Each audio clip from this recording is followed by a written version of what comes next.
Ver se vai acontecer mais alguma coisa, né, gente?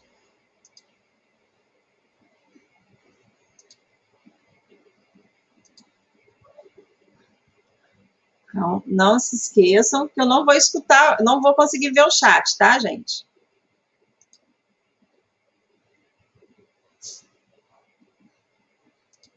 Deixa eu pegar aqui. Então, a gente vai estar falando, né, sobre o mecanismo do parto e a apresentação cefálica fletida, tá? Porque existem outros mecanismos do parto, mas a gente vai se deter nesse momento nessa modalidade. Então, assim, quando o bebê, né, se prepara, né, para o nascimento, ele faz uma série de movimentos que começam antes até, inclusive, do trabalho de parto, tá? Os livros, né, a literatura, ele dividiu esses movimentos em 6 partes, né, em 6 fases, ou 6 mecanismos, tá? E aí a gente vai falando de cada um deles, né, e aí vocês já vão pensando quais acontecem antes do trabalho de parto, quais acontecem já no trabalho de parto e quais acontecem no parto e nascimento. Porque tem coisas que acontecem num momento, tem coisas que acontecem em outro. E a gente vai tentando fazer essa referência, tá? Então, o primeiro mecanismo que o bebê faz é o encaixamento, né? Então, o que é esse encaixamento, né? Na verdade, se vocês estiverem vendo a minha carinha aí, é a pelve, né? É a entrada dele na pelve, né? E aí, esse encaixamento é só no trabalho de parto? Não, né? Ele começa antes, tá? Então, para fazer esse encaixamento, precisa que esse bebê faça uma coisa chamada orientação de diâmetro. O que é orientação de diâmetro? Quando vocês viram a aula que eu disponibilizei lá sobre o feto, né, tem vários desenhos na cabeça do bebê sobre os diâmetros da pelve. E a gente viu que o diâmetro menor da pelve é esse suboccipito bregmático. Desculpa, da pelve não, da cabeça do bebê. É o suboccipito bregmático. Vai daqui até aqui. Para ele apresentar esse diâmetro aqui na pelve, o suboccipito bregmático, que é o menor diâmetro do polo cefálico, o que esse bebê tem que fazer? Né? Ele tem que fletir a cabeça. Então, o primeiro movimento dele é aumentar a flexão, né, da cabeça, para que ele possa colocar o menor diâmetro dele no maior diâmetro da pelve. Porque o bebê, ele não é bobo, né? O bebê, ele não é bobo, a gente já viu isso. Apesar, na literatura, se vocês olharem, ele é colocado como objeto, o bebê é tudo menos um objeto. Tanto que é ele que sinaliza quando ele está pronto para nascer, né? Então, ele vai sinalizar de que ele está pronto para nascer, mas antes disso ele já vai se organizar para entrar dentro da pelve, que é o encaixamento, tá? E aí, quando ele está alto, ele está na borda superior da pelve. Quando ele encaixa, né, à medida que ele vai descendo na pelve, é esse movimento que ele faz de encaixamento. Tá? E aí, né, como esse bebê também ele não é bobo, o que ele vai fazer? Vocês olhem para a pelve de vocês, né, a pelve que vocês montaram, a gente já olhando assim para ela, né, essa pelve de papel mesmo, a gente consegue ver que tem tamanhos diferentes dentro dela. Ela não é uma coisa reta, né? Ela tem uma porta de entrada, ela tem uma porta de saída, vou pegar a minha mesmo, tá? Uma porta de entrada, ela tem uma porta de saída, e entre essa porta de entrada e a porta de saída, ela tem estruturas que vão diminuir a luz, né, desse caminho por onde esse bebê vai passar, tá? Então, ela não é uma coisa retinha, né? Ao contrário, a pelve ela faz uma curva, ela é igualzinho um cotovelo, né? A saída dela, a abertura é mais para cima, então é como se fosse essa parte aqui do cotovelo, né? Que ele tem que fazer. A parte de trás da pelve, se vocês olharem a pelve de vocês, onde está localizado o sacro, ele é mais longo que a parte da frente da pelve, que é onde está a sínfise púbica. Dá uma olhada nessa pelve aí de vocês. E embaixo da sínfise, né, quando junta, né, a sínfise púbica, né, junta os dois pubis, ele faz um arco, tá? Esse arco, ele é muito importante, porque é onde esse bebê vai apoiar a cabecinha quando ele desce, para fazer os outros mecanismos que ele tem que fazer. Então, a pelve, quando a gente olha, a gente vê que a porta de entrada da pelve, que é chamado de estreito superior, tá? Ele tem diâmetros de acordo com o lugar onde você mede.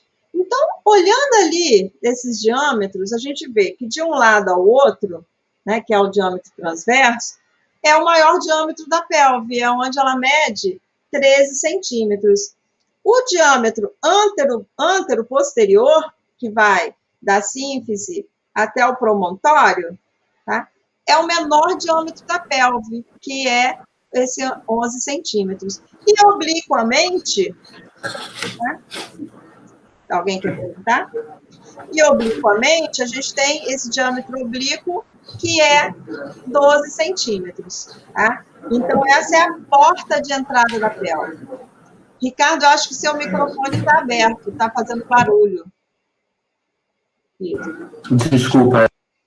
É a porta de entrada da pelve, tá?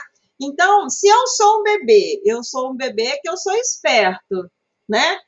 A gente já falou que para encaixar, ele vai fletir a cabecinha, para colocar o menor diâmetro dele nesse diâmetro da pelve. E aí ele vai procurar colocar, né, de forma a entrar nessa pelve no maior diâmetro da pelve. Por isso que normalmente o bebê, quando começa o trabalho de parto, no final da gestação, o dorso dele, a posição, o dorso está à direita ou à esquerda. Por quê? Porque transversalmente, a sutura sagital, que é a referência nossa, ele se coloca de forma transversal aqui essa entrada da pelve, tá? Que ele vai procurar o maior diâmetro. Ele não é bobo, tá? E quando a gente está olhando por baixo, porque ali, nessa imagem, é como se a gente estivesse olhando por cima. A gente vai fazer a palpação, né? As manobras, lembra das manobras de palpação? A gente vai ver qual a parte do feto que está no fundo, a gente vai ver na segunda manobra qual é a posição para identificar onde é que está o dorso, a gente vai ver o quanto que esse bebê já entrou e o quanto que, né, quanto que ele já encaixou e confirmar que é a apresentação cefálica, né, e ver o quanto que ele já encaixou, quanto que ele está para dentro da pelve. Antes da gente escutar o bebê, a gente precisa fazer essa manobra de palpação, não é? Então, fez as manobras, identificou o dorso do bebê, né? Aqui, no caso, ela está de frente para a gente. Então, é a esquerda da mãe, tá? A gente está de frente para ela. E esse bebê está à esquerda da mulher, tá? E aí, se a gente vai identificar partes na cabeça do bebê, isso já vai nos dar uma informação. Então, nada é estanque.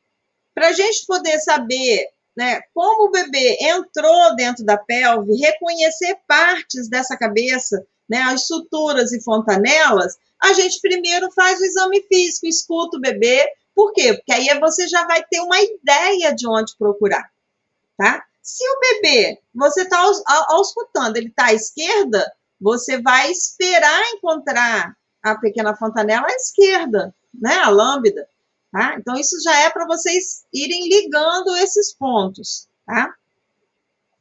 Então, quando a gente olha aqui a cabeça do bebê, vocês muitas vezes encontram esse desenho no partograma, né? Alguém desenha, tá transverso esquerdo, né? Aí faz esse desenho de como se fosse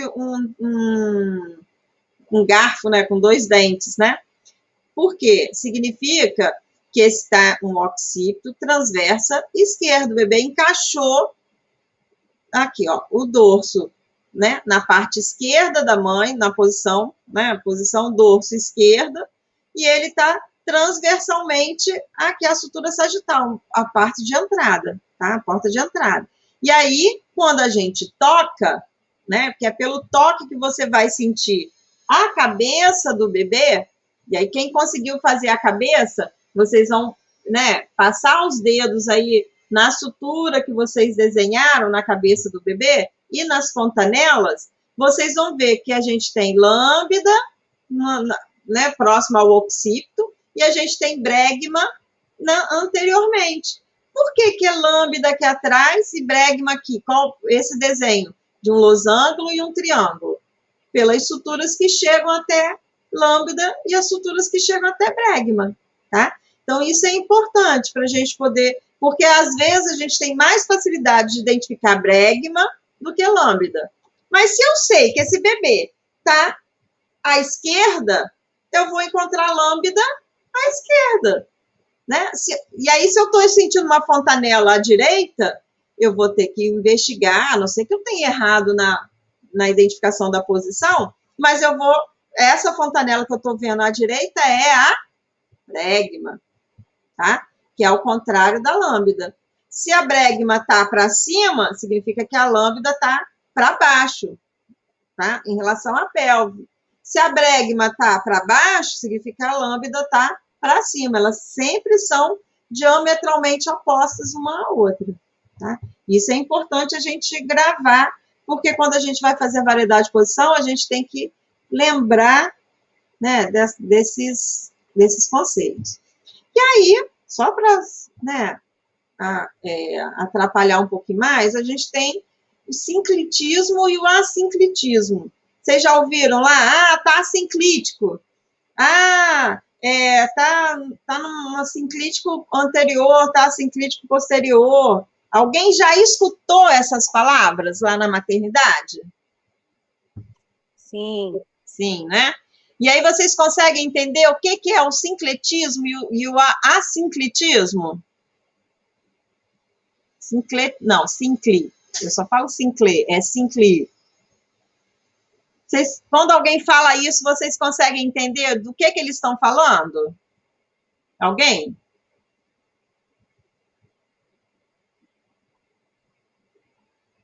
E aí, gente?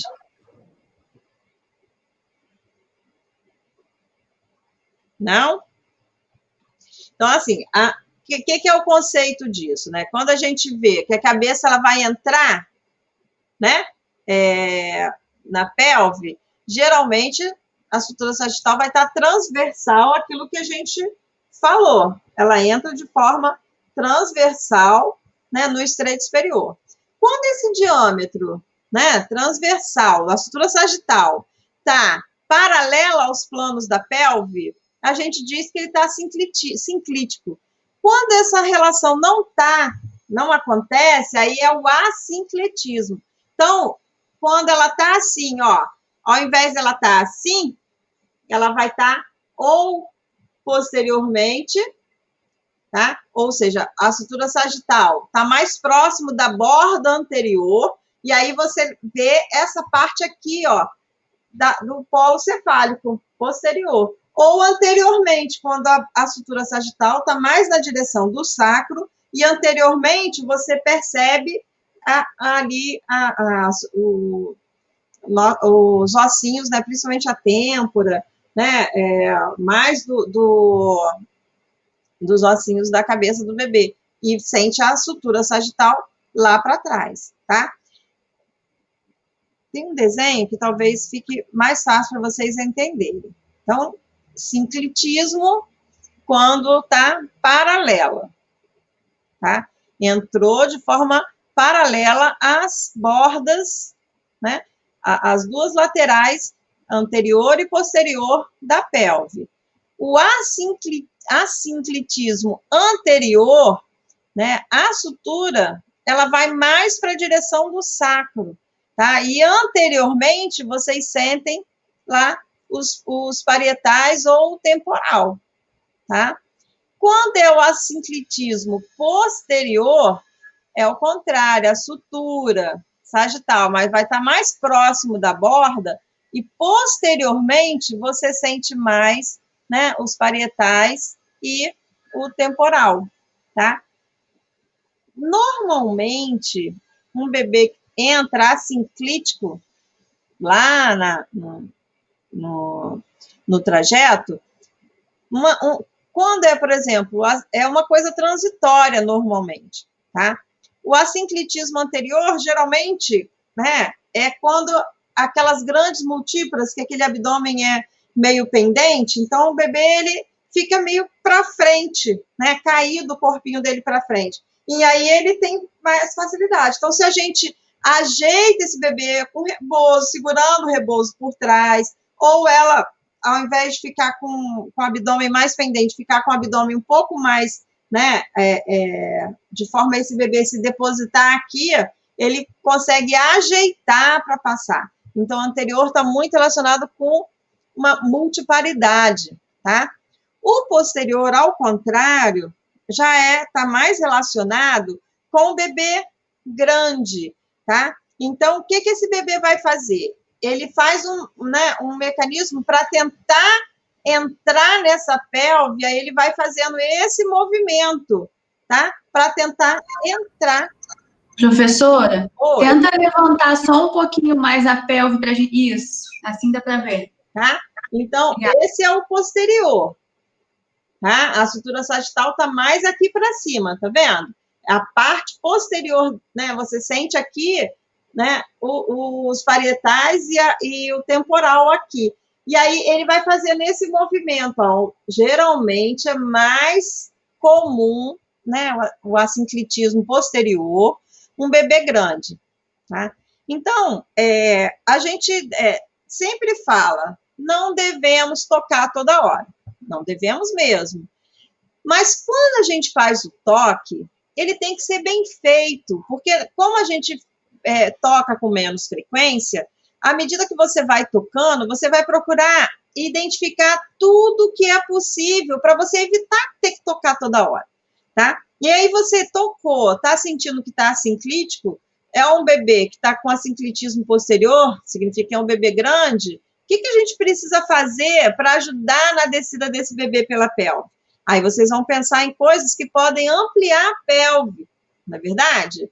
E aí, se é um bebê que é tamanho normal, mas é uma grande múltipla e está no assinclitismo anterior, né, que é esse aqui, né, que aí significa que esse bebê está mais pendente para frente, a gente vai oferecer essa questão, né, de repente, de amarrar um lençol, ao invés de um rebozo, amarra um lençol para firmar, para ela poder caminhar e andar. Só de você retificar essa posição do bebê, ele se ajeita para entrar na pelve, tá? Então, a gente precisa tocar menos? Sim, precisamos. Mas quando toca, precisa identificar o que você está encontrando ali, para você pensar no que você vai oferecer para aquela mulher de tecnologias de manejo, né, para resolver as dificuldades, tá bom? Isso é importante, gente. Porque senão a gente às vezes escuta algumas posturas das pessoas falarem assim, nem precisa tocar. Realmente, eu já acompanhei parto domiciliar que eu nem toquei nenhuma vez, mas você tem outras formas de você acompanhar aquele desenvolvimento do bebê, né? No hospital a gente consegue não tocar? Alguém acha que no hospital consegue não tocar? Hora nenhuma? Acho difícil. Porque se você não examinar, primeiro que tem que ter um registro daquele acompanhamento, né? Que quando vai ser avaliado no comitê de óbito, se acontece alguma coisa, se está lá um partograma que não tem registro, isso é preocupante. As pessoas vão ter que responder. Mas a gente pode evitar tocar toda hora, como às vezes os profissionais fazem. A gente pode dar intervalos de 2 a 4 horas, mas precisa examinar. Isso tem que constar, né, o que você examinou. E aí, então, quando for tocar, faça bem feito, tá?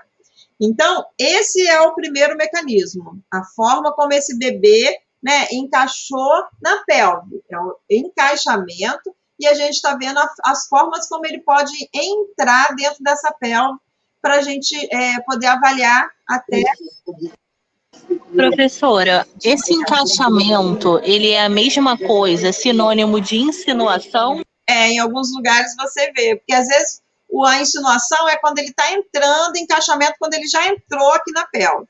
Mas, na verdade, eles são praticamente sinônimos, tá? Porque quando vocês olharem a literatura, vocês vão ver a insinuação, ele está entrando aqui na pelve.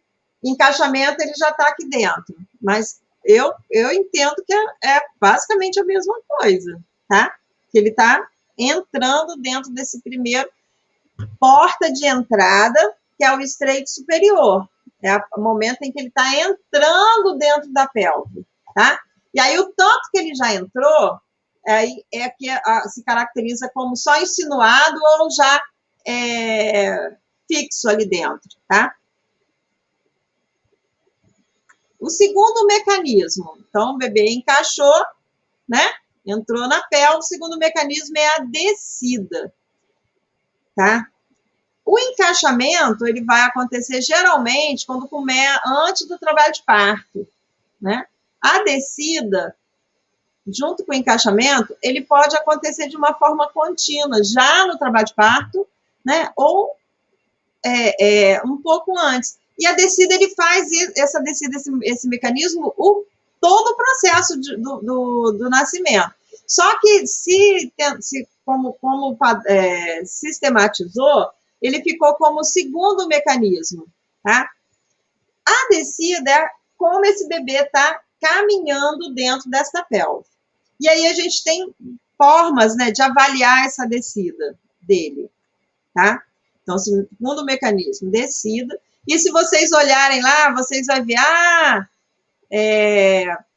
na maternidade X, eles usam o plano de Delia para avaliar a descida. Na maternidade Y é o plano de Rod. Alguém já viu esses nomes lá na maternidade? Quem já viu? Quem já escutou? Já. Já viram, né? Então, o que plano de Delia e plano de Roger têm em comum, gente? Eles têm alguma coisa em comum? Sim, vai avaliar a descida do bebê, né? O grau onde ele vai estar, o plano. Avaliar o grau de descida. Só que quando vocês olham o Delia, vocês veem um monte de coisa. -1, -2, -3, +1, +2, +3, né? E o plano de Rod, você vê 1, 2, 3, 4. Aí, assim, qual é a diferença, né, de um para outro? O Rod, ele leva em consideração a pelve para avaliar, tá? A parte do feto onde ele se encontra na pelve para poder ter essa relação. Então, por exemplo, ele entrou na pelve. A gente diz que ele está no plano 1 de Rod. Ele está com a cabeça aqui, está entrando, ainda está aqui em cima, tá vendo? Ele ainda nem caminhou ainda, está aqui em cima, está no plano 1. Ele entrou e está na direção do arco subpúbico, é o plano 2, vendo? Então, você toca e sente ele na altura, o feto está descendo, de forma a estar na altura do arco subpúbico. Desceu mais, chegou na altura das espinhas isquiáticas, a gente diz que ele está no plano 3 de Rod, tá? Dali, ele vai para a pelve, vai estar no canal do parto, e aí é o plano 4, tá? Quando ele está no plano 4, ele já está no canal do parto. O que Delia diz? Né? Ele diz que que o plano, as espinhas isquiáticas é o 0. Tudo que está para cima, 1 centímetro, 2 centímetros, 3 centímetros, é -1, -2, -3. Tudo que está para baixo do 0, mais 1 centímetro, mais 2, mais 3, é canal do parto, mais 1 centímetro, mais 2, mais 3. Sinceramente, gente, ter uma ideia do que é 1 centímetro acima da espinha isquiática, 1 centímetro abaixo, 2 centímetros, eu acho mais complicado, tá? Então, Edmara e a grande maioria nas maternidades prefere usar o plano de Rod, porque relaciona com a pelve, né? Fica mais fácil, não dá margem de eu achar que está 1 centímetro acima, o outro vem e acha que está 2 centímetros acima, uma medida imaginária, tá? Então, você relacionando borda superior da sínfise, é um bebê que está alto, né? Ainda está no plano 1, nem entrou na pelve, então não está nem no plano ainda, nem entrou, tá? Totalmente alto. Entrou, está aqui na borda superior, plano 1. Já chegou, desceu, está no plano 2, está na altura do arco subpúbico. Desceu, está na altura das espinhas isquiáticas, plano 3. A gente já sabe que dali o bebê vai ter que fazer alguns movimentos para poder continuar a passagem dele, tá? Então, deu para entender os planos, como é que a gente avalia? Deu, Edmara. Você só pode me explicar na prática, assim, o que significa quando diz que o bebê está flutuando? Flutuando quando ele ainda nem entrou na pelve. Ele você toca e não... A cabeça está assim, móvel. Ih, está flutuando. Você toca e a cabeça dele ainda sobe mais. Se tiver bolsa íntegra, a cabeça ainda move. Quando ele entra, você não consegue movimentar ele muito, tá? Quando ele entra na pelve. É isso que é o bebê flutuando. Se vocês olharem aqui, gente, ó, plano 3 de Rod, espinhas isquiáticas. Plano 0 de Deli, espinhas isquiáticas, tá? Então, esse é o ponto em comum entre os dois, tá? O plano 0 de Deli corresponde ao 3 de Rod, tá? Em qualquer desses dois planos que você usa, para dar sequência ao mecanismo do parto, a gente já sabe que quando chega no plano 3, ele vai ter que fazer outros movimentos, tá? Que a gente já vai falar aqui mais adiante, tá bom? Tem umas imagens que mostra essa descida. Essa descida aqui, ó, como se fosse em 3D, tá vendo? Quando o bebê, à medida que ele vai descendo, aqui, ó, o menos 3 corresponde a 1 de Rod. Quando ele chega aqui, mais ou menos, menos 1, ele está mais ou menos na altura do arco subpúbico, tá vendo? E quando está no 0, significa que ele chegou ao 3 de Rod, tá? Então, esse bebê, ele vai descer, chegou no 3, ele vai precisar fazer outros movimentos para continuar essa descida dele, tá? Esse daqui, ó, mostrando ele descendo, chegando aqui no 0, tá? De Deli, que corresponde ao 3 de Rod, tá? Então, o bebê vai descendo, e aí, quando ele está descendo assim, como é que a gente consegue avaliar essa descida do bebê sem precisar tocar, gente? Pela ausculta do BCF? Exatamente, pela ausculta do BCF. Porque à medida que ele vai descendo, o BCF vai mudando de lugar. Uma coisa muito legal, que eu sempre falo muito com os alunos, né? Faz um xizinho, onde você começou a escutar, bem discreto, né? Para não ficar a barriga dela toda rabiscada, ou desenha um coraçãozinho, e vai fazendo esse desenho na barriga à medida que ele vai descendo, né? Para vocês que estão ainda pegando essa habilidade, né? Isso vai ajudando, tá? Professora, lá no Leila a gente tem uma folhinha que tem o desenho da barriga e a gente pode ir marcando a altura. Isso é ótimo. A gente usa muito também no parto domiciliar. E aí, assim, à medida que a enfermagem vai construindo o seu cuidado, né? Ela vai procurando sistematizar esse cuidado para conversar com as coisas que tem na maternidade, que é o partograma, né? O partograma da maternidade, ele é diferente, ele não permite você desenhar a barriguinha e colocar esse movimento, né, que o bebê faz, né? E é uma coisa que a gente, como a gente às vezes tem que escrever as coisas que você usou com ela, né? Ali no partograma, sem ter o espaço correto para escrever, né? Mas é uma forma da gente registrar esse processo. Sim, nessa folha que a gente tem lá, além da fotinha da barriga, quando a gente vira, no verso dela tem as tecnologias, aí a gente vai marcando até terminar, né? O bebê nascer. Porque olha só que legal, quando começar a fazer mais pesquisas clínicas, você avaliar determinadas tecnologias com registro lá, na tal momento do trabalho de parto, em que a altura do bebê estava tal, foi feito tal tecnologia. Teve efeito, não teve efeito? Né? Quando começa a ter registros sistematizados do cuidado, a gente consegue depois ter a evidência disso.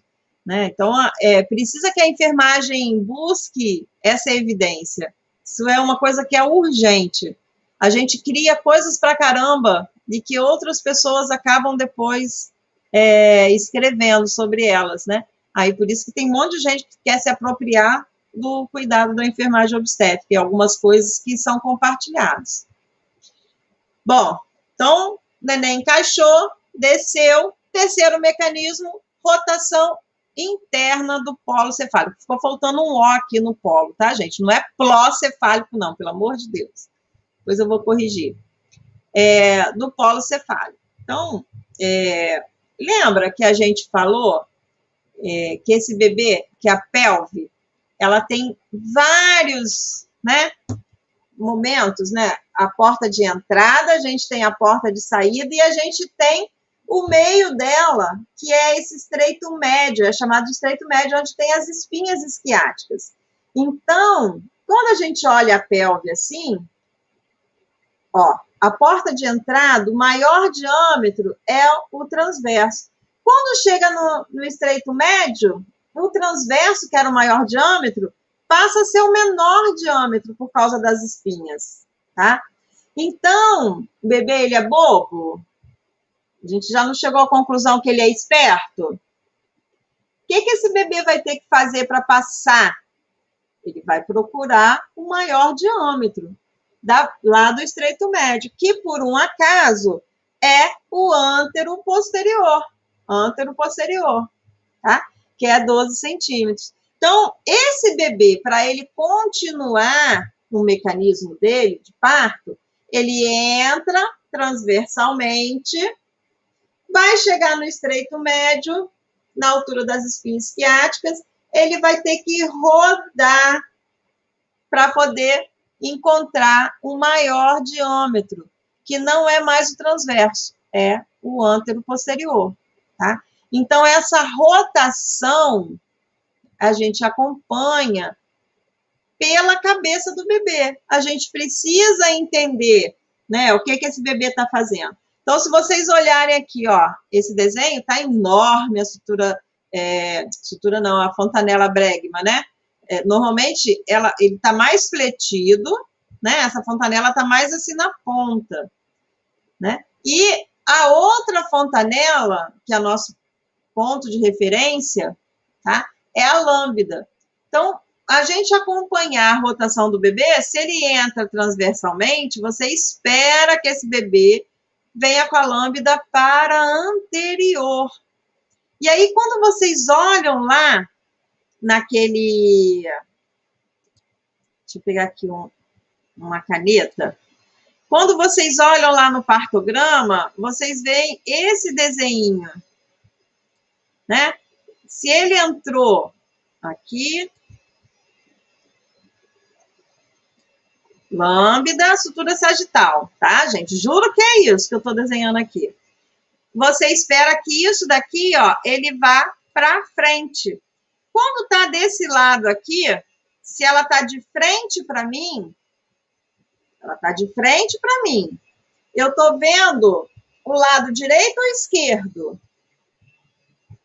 Eu tô olhando de frente para ela. Quando eu toco, tô sentindo lambda deste lado aqui. Esse lado aqui é direito ou esquerdo, gente? Ela tá de frente para mim. É a esquerda. Esquerdo, lado esquerdo da mãe, tá? Então, quando eu colocar esse desenho no partograma, eu preciso representar o lado esquerdo da mulher, tá? Então, ele vai ser desenhado desse lado de cá. Eu espero que ele venha para essa direção aqui, ó. Tá? Isso daqui é uma seta, tá? até ficar assim. Ele vai rodar, esse negócio vai andando, e aí, antes dele chegar, né, direitinho, com esse desenho aqui assim, ó, ele vai estar assim.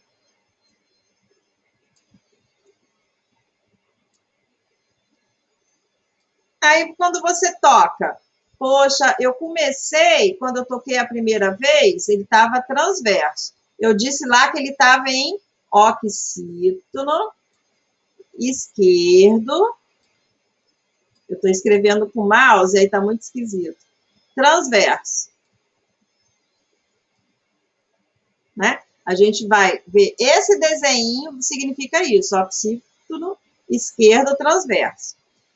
Quando eu toco e eu sinto que a sutura sagital está oblíqua na pelve, não está mais transverso, e que lambda está andando para frente, a gente diz que ele está occipito, esquerda,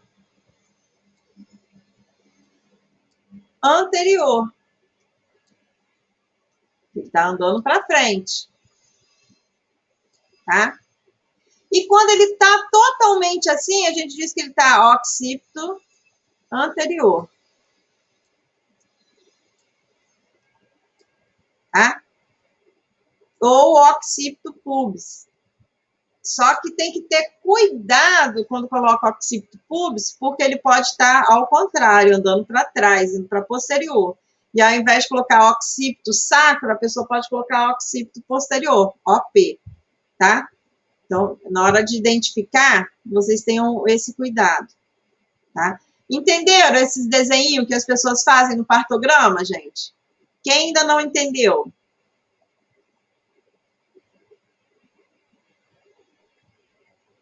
Então, todo mundo entendeu, né? Quando a gente toca, a gente vai buscar, a primeira coisa que a gente faz é buscar a sutura sagital, que é a nossa linha de orientação, e o nosso ponto de referência, que é a lambda, tá? Se eu estou sentindo bregma, a lambda está lado contrário da bregma, tá? Então, eu procuro a sutura sagital e a lambda no final dela. Sutura sagital, lambda no final dela. Poxa, está totalmente anterior esse bebê. Como é que a gente sabe que está anterior sem tocar, gente?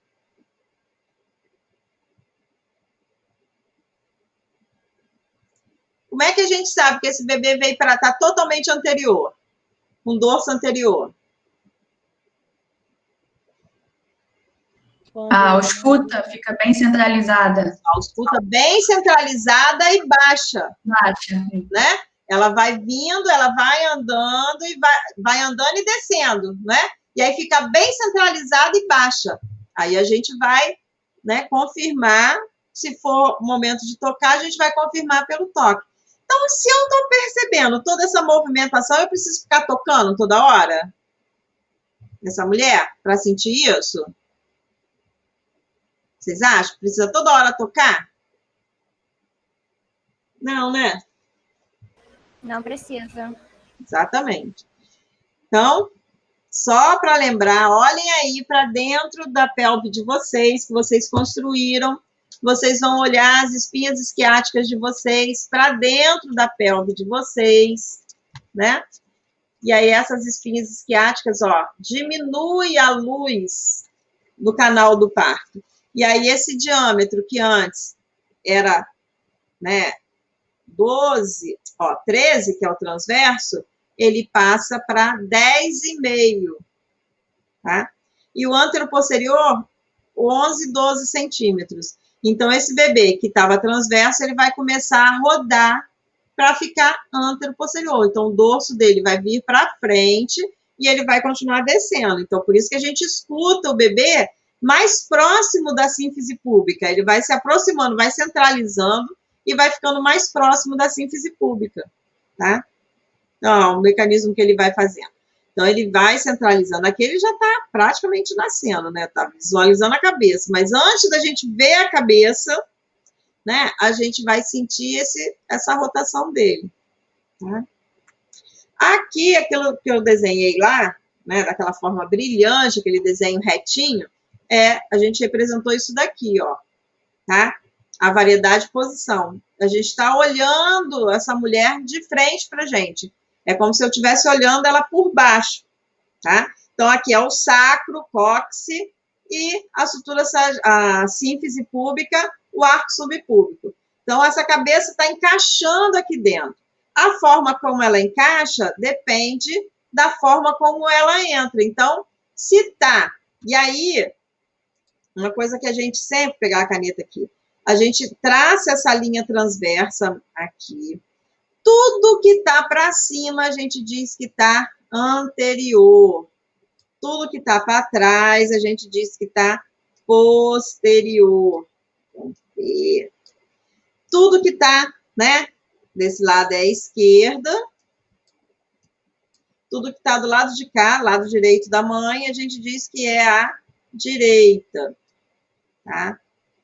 Então, ela pode estar occipito transverso, occipito anterior esquerda, occipito anterior, ou occipito direito transverso, occipito direita anterior ou totalmente anterior, tá?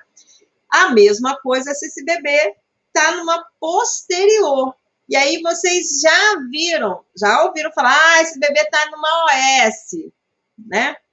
Tá rodando para trás, esse bebê tá indo para uma posterior. Por quê? Porque ao invés dele rodar para frente, o bobinho resolveu rodar lá para baixo, tá? Ou ele encaixou, né, já numa meio posterior, e aí foi rodando para trás, ou ele, de transverso, por algum motivo, ele resolveu rodar para cá, e aí ele tem que voltar, tá? Então, é importante a gente identificar. Como a gente pode suspeitar que um bebê está indo para posterior? Gente, está numa posterior, sem tocar. O que vocês acham que pode dar uma dica para a gente?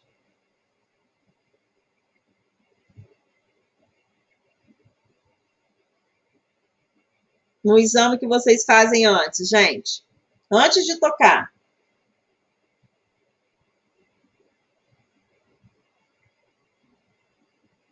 Hein?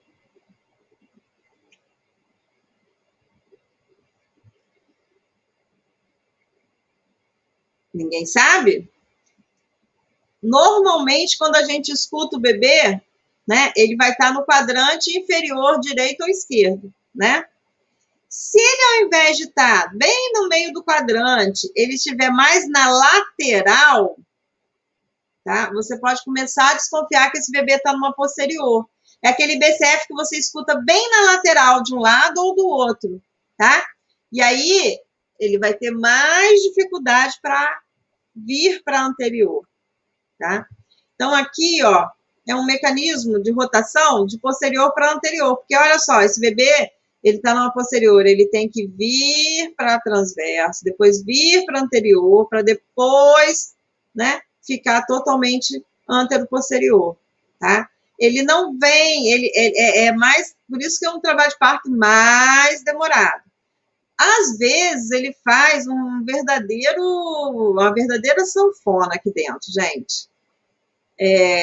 Eu já vi bebê no desprendimento, ele fazer 300, quase que 180 graus no desprendimento, né? Que foi a forma que ele foi. Lembra que a gente falou daquele bebê grande que vai se ajeitando de forma sinclítica, vai se ajeitando, e aí a forma como ele entra, que ele consegue coisar, e de repente ele faz um parafuso que você nem espera naquela saída dele, tá? Então, é um trabalho de parto mais longo, mais demorado, a mulher tem mais queixas de dor, tá? Aqui, ó, é uma variedade, aquela mesma coisa que a gente viu lá. Só que, às vezes, ele não consegue fazer essa rotação para anterior, tá? Às vezes, ele nasce em OS. Alguém aqui já acompanhou ou viu um parto em que o bebê saiu em OS? Quem já? Ninguém? Como é que é sair em OS? esse mecanismo, ao invés de ele vir, né, anterior, ele roda totalmente para trás, a lambda fica aqui na direção do sacro, e aí a cabeça dele tem que fazer um movimento, né, porque ele vai sair assim, olhando para cima, fica mais pontudo para passar, e às vezes ele tem muito mais dificuldade para conseguir passar. O bom é que a maioria roda, mas quando ele não roda, dá trabalhinho na saída dele, mas nasce, tá, gente?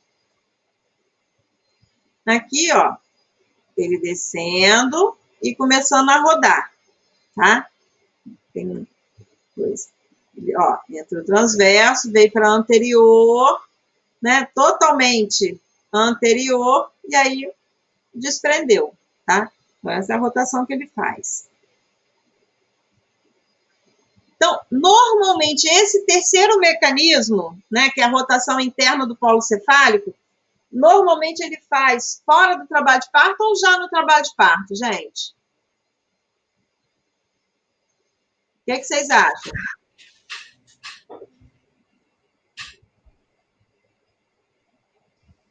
Ele faz isso fora do trabalho de parto ou ele faz isso com as contrações?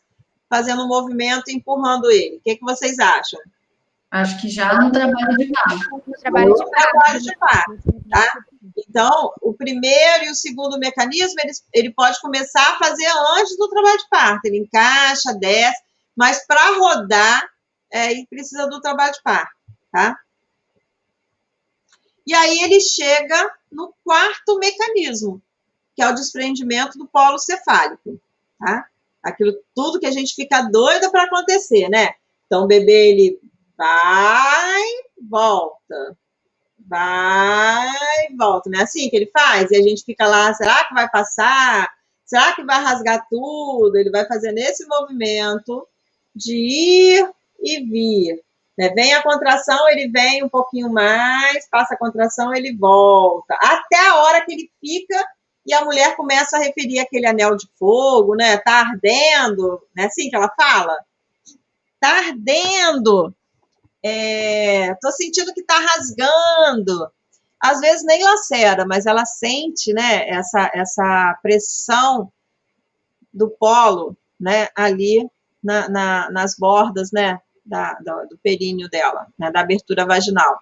Então, a gente, né, começa com você visualizando a cabeça lá embaixo, ele já rodou, ou ele está terminando de rodar à medida que ele está fazendo esse movimento, tá? E aí, a gente espera, né?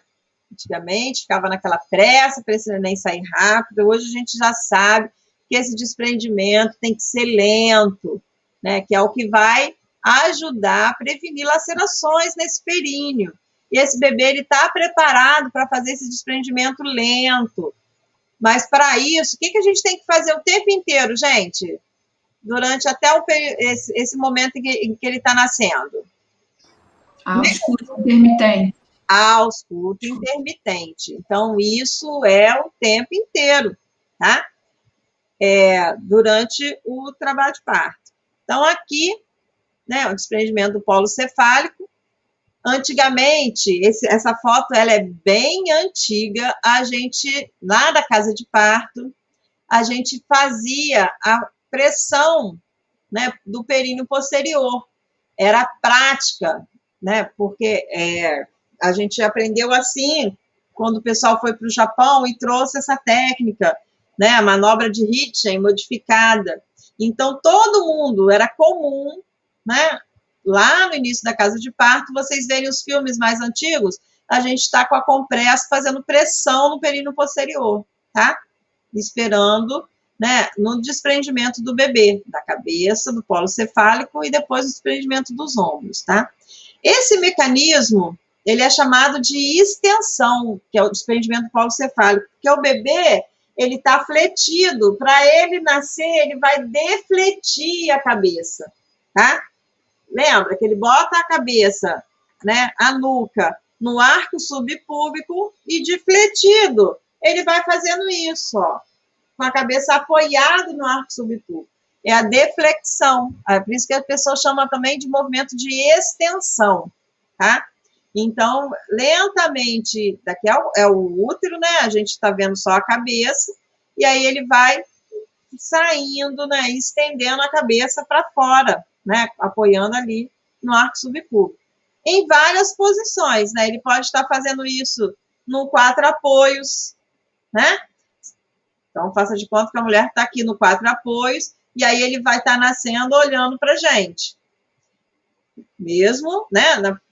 Não é no OS aqui, porque, na verdade, inverteu a posição. Na posição deitada, né? Acho que o anterior, ele está mais verticalizada. Tá? Então, se vocês olharem isso daqui, ó, aqui tem uma outra posição. Olha só. Ela deitada para desprender, com a perna só fletida, né? Para desprender esse polo cefálico.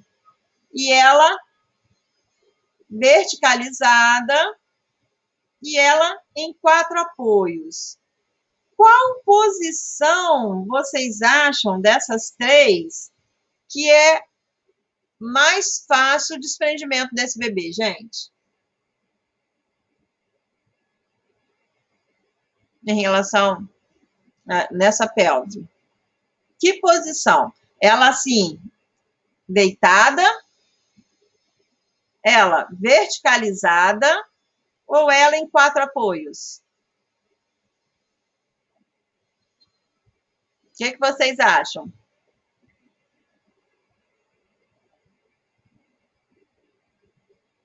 Qual dessas posições seria mais favorável para a saída do bebê? A verticalizada? Verticalizada. Alguém tem? Apoios. 4 apoios. Então, qualquer posição que não seja essa daqui, ó, vão ajudar. Porque olha só, gente, o que acontece quando ela está deitada? Ela está prendendo o sacro e as articulações sacro-coxígea e sacro-ilíaca, tá? E aí isso diminui a mobilidade da pelve. Quando ela está verticalizada, você não tem isso, e se ela está em 4 apoios, melhor ainda, tá? Tá tudo solto, tá? Então, um bebê que está com dificuldade de sair, né, numa distócia, a posição de 4 apoios é a mais indicada, tá? Mas, assim, se tá tudo bem, a gente não fica indicando posição para a mulher, né? A gente vai estimulando ela a usar várias posições até ela identificar aquela que é mais fácil para ela, né? Aquela que ela se sente melhor, porque cada bebê está dentro de uma mulher, então não é a posição que a gente acha, é a posição que ela vai identificar como a melhor para ela. E aí, depois que saiu a cabeça, né, desprendimento do polo cefálico, a gente passa para o 5º mecanismo, que é a rotação externa do polo cefálico e interna das espáduas. Lembra, gente? E esse é o medo de todas as mulheres, porque no adulto os ombros são maiores que a cabeça. Então, todo mundo acha que é o ombro que vai dar trabalho para sair, tá? Não sendo uma distócia, que é raro acontecer, né? O ombro, ele não tem nenhuma dificuldade para passar, tá? Então, saiu a cabeça sai olhando para baixo, ele vai ter que fazer um movimento para deixar o ombro na mesma posição, antero-posterior. Então, o bebê nasce, e aí ele vai rodar para o mesmo lado que ele estava. Então, gente, quando a gente tinha, né, usava aquela técnica de ajudar na rotação do bebê, muitas vezes você tentava rodar o bebê para um lado e, na verdade, ele queria rodar para outro, que você esquecia qual era o lado que estava o dorso. Então, comece a observar o bebê, ele estava com o dorso à esquerda, na hora de rodar, ele vai rodar o dorso dele para a esquerda novamente. Se era um bebê que estava com o dorso à direita, na hora de rodar, ele vai sair, ele vai rodar o dorso dele para a direita. Às vezes, o bebê faz isso, ó, ele roda 360 graus, praticamente, faz um parafuso para sair. Mas foi o mecanismo que ele achou ali. Mas vocês comecem a observar isso, o lado, para qual lado que ele vai rodar, tá? Então, ele vai fazer essa restituição, movimento de restituição. Ele vai rodar o lado que estava anteriormente, justamente para ele colocar o diâmetro maior das espáduas na mesma direção antero-posterior. Ele rodou a cabeça, né, para passar, aí vai rodar agora o ombrinho para o ombrinho passar no maior diâmetro da pelve, que é o antero-posterior, tá? No estreito médio, certo? E aí, ó, movimento de rotação. Tá rodando, nasce olhando para baixo, ele vai rodando, tá? Até sair. Às vezes ele vem com a mãozinha na cabeça, né? Mãozinha, mas normalmente ele vem bonitinho. E aí, a gente chegou no sexto mecanismo, que é o desprendimento dos ombros. Depois que ele rodou, às vezes nem dá tempo de ver passo a passo, né? Depois que ele desprendeu o colo cefálico, às vezes essa rotação, o desprendimento dos ombros e a saída, né, dos ombros, desculpa, a rotação dos ombros e o desprendimento é rapidinho, principalmente quando ela está, né, de cócoras, né? Vocês não observam isso? A saída do bebê faz uma saída rápida. E aí, desprendeu lá os ombros, nasceu, foi pro colinho. Descartar o que eu fiz de desenho. Aí, gente, eu vou descompartilhar e vou compartilhar um videozinho do YouTube. Vou ter que entrar lá de novo. Agora que eu lembrei que ele compartilha o próprio YouTube. Pois é, mas eu vou pegar aqui o endereço. Vou... eu tô com a aba aberta aqui. Só um minutinho, meninas. Eu vou pegar só para poder sistematizar isso que a gente viu. Os vídeos estão no AVA, meninas. Vocês podem olhar depois no AVA, que esse vídeo vai estar lá, tá? Eu já disponibilizei, já abri o AVA. Mas a gente vai passar ele aqui agora. Só... aqui. Tirar a edição, para não mexer em nada aqui. Aí eu vou compartilhar aqui agora no YouTube, só para a gente...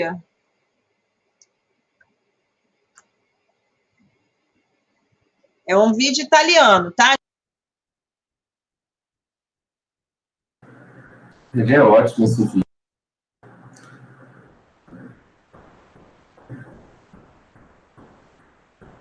Tá sem som.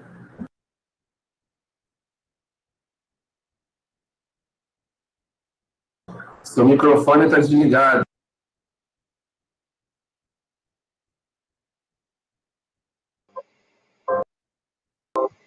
Eu vou ter que sair. Tá com som agora. Hã? Tá com som? Agora tá com som.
E acabou? Acabou.